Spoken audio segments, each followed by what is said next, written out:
Për nder të dëshmorëve Kavajas në luftën e Shkodrës tetor 1912-1913 u zhvillua simpoziumi i cili nisi me intonimin e himnit kombëtar dhe 1 minutë heshtje në nderim të dëshmorëve duke krijuar një atmosferë solemne dhe respekti për ata që dhanë jetën për lirinë e vendit. Aktiviteti mblodhi figura të shquara të jetës kulturore dhe akademike, studiues, shkrimtar familjar të dëshmorëve, përfaqësues të lartë të Bashkisë së Kavajës, klerik fetar dhe ish presidentin Alfred Mojsiu. Të gjithë folësit nënvizuan rolin dhe kontributin e jashtëzakonshëm të Kavajës në mbrojtjen e trojeve shqiptare, jo vetëm në Shkodër, por edhe në betejat të tjera brenda dhe jashtë kufive përfshirë Kosovën. Studiues si Xhafer Xhihani solli në vëmendje ngjarjet dhe personazhet e asaj periudhe. Fjalët e tyre ishin thirrje për liri. Ata lanë një testament që ne nuk duhet ta harrojmë. Ai ndër të tjera risolli gjithashtu në diskutim figurën e Esat Pashtoptanit, një personazh kyç dhe shpesh i debatuar i lidhur ngushtë me betejën për Shkodrën dhe zhvillimet politike të fillim shekullit. Mali në shumë me gjitha anë të kufirit, por për qëndrimet më të patë e anës së malit, duke djegë dhe shkatruar gjithë shka gjenin për para. Dhe kështu pa pengesa arritën Muriqan. Tu vun topën në drejtin të punës, fushën e Brejkullsaj në Shenjesër, morë dhe Brigjit e Drinit. Pa pengesa arritën forcat e Kromsërisë deri në Doragjat. Ushtria tyre nuk donte të dorëzohej, ishte fortifikuar nga Taraboshi e Kraja e deri te fusha Shtoj. Në Tarabosh u gjendën përballë forcat vullnetarëve të Kavajës. Zhduan që leshe gjatët këtu. Për të luftuar kundër nesh, Kavaja e tyre është kaq larg kërkesave tona territoriale. Qenkën dhe shumë trima e nuk paskën frikë vdekin. Në ndihmë Kavajës erdhi njësi e vogël ushtarake efektive turke me krye Sadetin Beun, i cili duke komanduar 3 batalion dhe një kompani mitraillozës, në këtë betejë Sadetini u plagos rënd pas vdiq.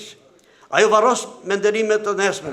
Kjo mbrojtje heroike e shpëtoi Taraboshin. Këtu pushkët u lanë me njanë e për leshit të bënd trup për jeta për vdekje. Të dhënën zyrtarë Osmanit bëjnë fjalë për 800 malazis dhe 27 shqiptare të ujtë të vrarë. Historia e kontributit të Trevës Kavajës është nga më të lavdishme të historisë e kombit tonë. Kontribut për ngritjen e flamurin Kavajë me 27 nëndori 1912 dhe përcjelljen e Ismail Qamalit në ditën e shpalljes së pavarësisë me 28 nëndori 1912. 3. Lufta e Shkodrës e vitit 1912-1913. 4. Lufta e Vlorës e vitit 1920. Në gjithë këto ka pas batalione Kavajës. Pritje me armë që bëj Italisë fashiste me 7 prilli 1939. Rezulton se kurore emblemës së stemës së Trevës Kavajës duhet kishte 5 yjet bardh ose blu, për afro 60 vjet. Je i bie kështu që populli i Trevës sonë është armatosur mesatarisht çdo 12 vjet për të bërë ta dhëon nga pushtuesit e huaj. Kontribut për ngritjen e flamurin Kavajë me 27 nëndori 1912 dhe përcjelljen e Ismail Qamalit në ditën e shpalljes së pavarësisë me 28 nëndori 1912. 3. Lufta e Shkodrës e vitit 1912-1913. 4. Lufta e Vlorës e vitit 1920. Në gjithë këto ka pas batalione Kavajës.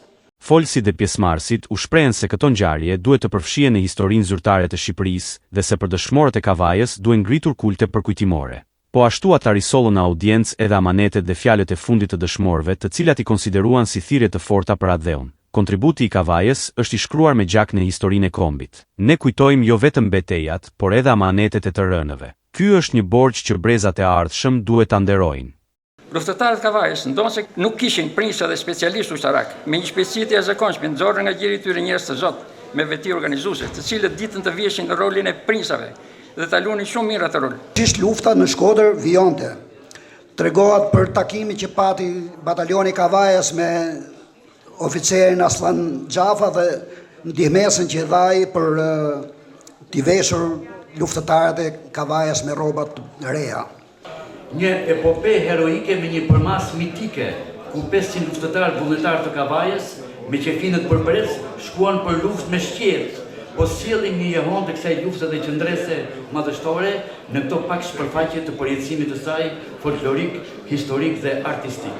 Sa herë që është lipsur kontributi i tij për të marrë në dorë fatet e vendit, apo luftën për mos i lëshuar mikut asnjë pullon tokë, ai ka qenë gjithmonë aty, duke sakrifikuar për të mirën atë dheu. Kjo ndodhi edhe në luftën për mbrojtjen e Shkodrës kundër ushtrive serbo-malazeze. Luftëtarët shumica të ri nuk i lëshuan armët nga dora, në llogorën e të borën shi me serbo-malazezët ja bën fora. Dalloshin në çdo betejë trimat tanë që leshe gjatë, binin si ortek me armikun të sprovuar në stuhi dhe shtrëngat. Simpoziumi u vlerësua si një akt domethënës për përjetësimin e kontributit të Kavajës në luftën e Shkodrës, duke kthyer këtë trevë në një pjesë të pandarë të historisë patriotike shqiptare. Organizatorët nënvizuan se nderimi i dëshmorëve është një nder për të gjithë qytetin dhe kombin shqiptar. Ky aktivitet historik i Kavajës synon të ruajë për brezat e ardhshëm kujtesën e veprës së vullnetarëve dhe të gjithë shqiptarëve që dhanë jetën për mbrojtjen e trojeve kombëtare, duke forcuar ndërgjegjen patriotike dhe dashurinë për atë dheun.